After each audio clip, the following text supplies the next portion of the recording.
Olá pessoal, eu sou a Adri Borges e nós vamos fazer a leitura do livro O Pequeno Príncipe, da editora Scala.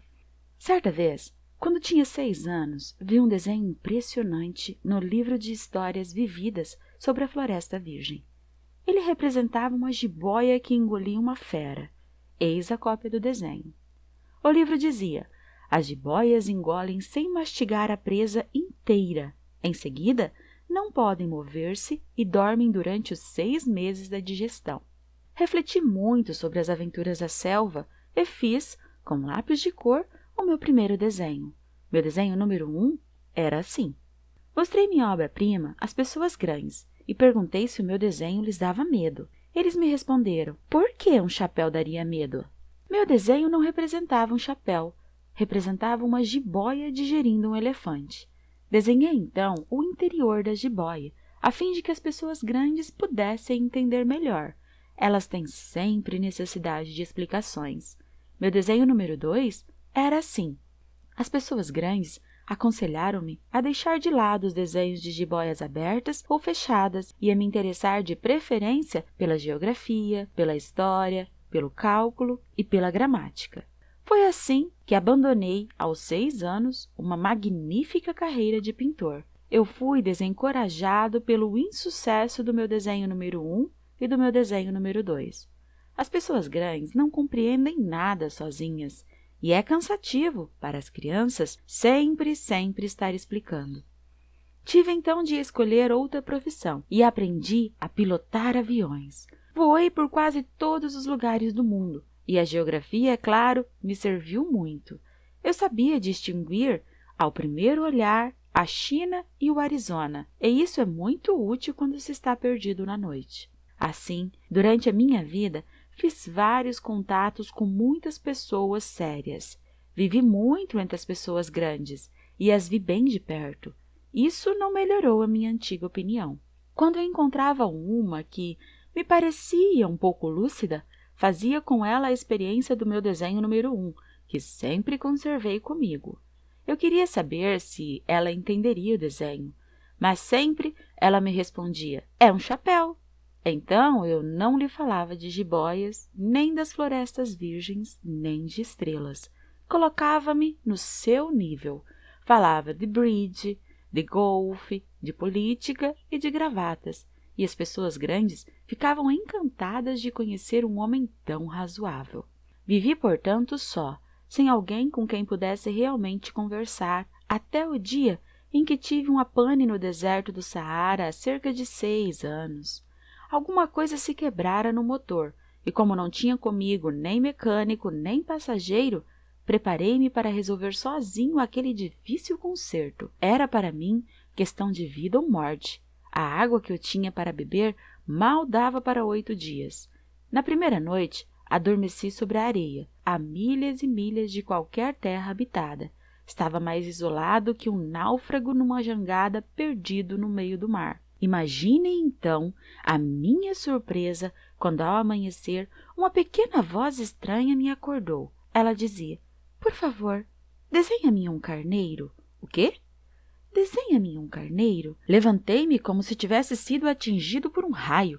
Esfreguei bem os olhos, olhei bem e vi um garoto extraordinário que me observava seriamente. Eis o melhor retrato que mais tarde consegui fazer dele. Meu desenho é seguramente muito menos sedutor do que o modelo. Não tenho culpa. Eu fora desencorajado pelas pessoas grandes da minha carreira de pintor aos 6 anos de idade e só aprender a desenhar jiboias abertas e jiboias fechadas. Olhava para essa aparição repentina com os olhos arregalados de espanto. Não se esqueçam de que eu me encontrava a 1000 milhas de qualquer região habitada. Ora, o meu garoto não me parecia nem perdido e nem morto de fadiga, nem morto de fome, de sede ou de medo. Ele não tinha a aparência de uma criança perdida no meio do deserto, a 1000 milhas de qualquer região habitada. Quando consegui finalmente articular uma palavra, perguntei-lhe: mas o que fazes aqui? E em seguida ele repetiu muito lentamente, como uma coisa muito séria: por favor, desenha-me um carneiro. Quando mistério é muito impressionante, a gente não ousa desobedecer. Por mais absurdo que aquilo me parecesse, a 1000 milhas de todos os lugares habitados e em perigo de morte, tirei do bolso uma folha de papel e uma caneta. Mas lembrei-me então que eu havia estudado principalmente geografia, história, cálculo e gramática, e disse ao garoto, com um pouco de mau humor, que eu não sabia desenhar. Ele me respondeu: não tem importância. Desenha-me um carneiro. Como jamais houvesse desenhado um carneiro, refiz para ele um dos únicos desenhos que sabia, o da jiboia fechada, e fiquei surpresa ao ouvir o garoto responder: não, eu não quero um elefante numa jiboia. A jiboia é perigosa e o elefante toma muito espaço. Tudo é pequeno onde eu moro. Preciso de um carneiro. Desenha-me um carneiro. Então eu desenhei. Olhou atentamente e disse: não, esse já está muito doente. Desenha outro. Desenhei de novo. Meu amigo sorriu com paciência. Entende? Isso não é um carneiro, é um bode. Olha os chifres. Fiz outra vez o desenho, mas ele foi recusado como os anteriores. Esse aí é muito velho. Quero um carneiro que viva muito tempo. Como eu tinha pressa de desmontar o motor do avião, perdi a paciência e rabisquei outro desenho e arrisquei: esta é a caixa. O carneiro que você pediu está dentro. Mas fiquei surpreso a ver um sorriso na face do pequeno juiz. Era assim mesmo que eu queria. Será preciso muito capim para esse carneiro? Por quê? Porque é muito pequeno onde eu moro. Qualquer coisa chega. Eu dei um carneirinho de nada. Inclinou a cabeça sobre o desenho.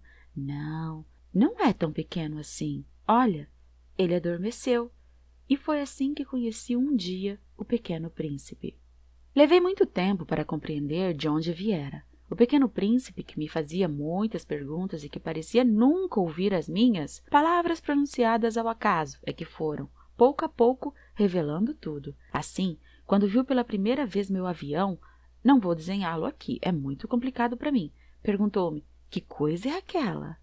Não é uma coisa, aquilo voa, é um avião, o meu avião. Estava orgulhoso de lhe dizer que eu voava, então ele gritou: como? Tu caíste do céu?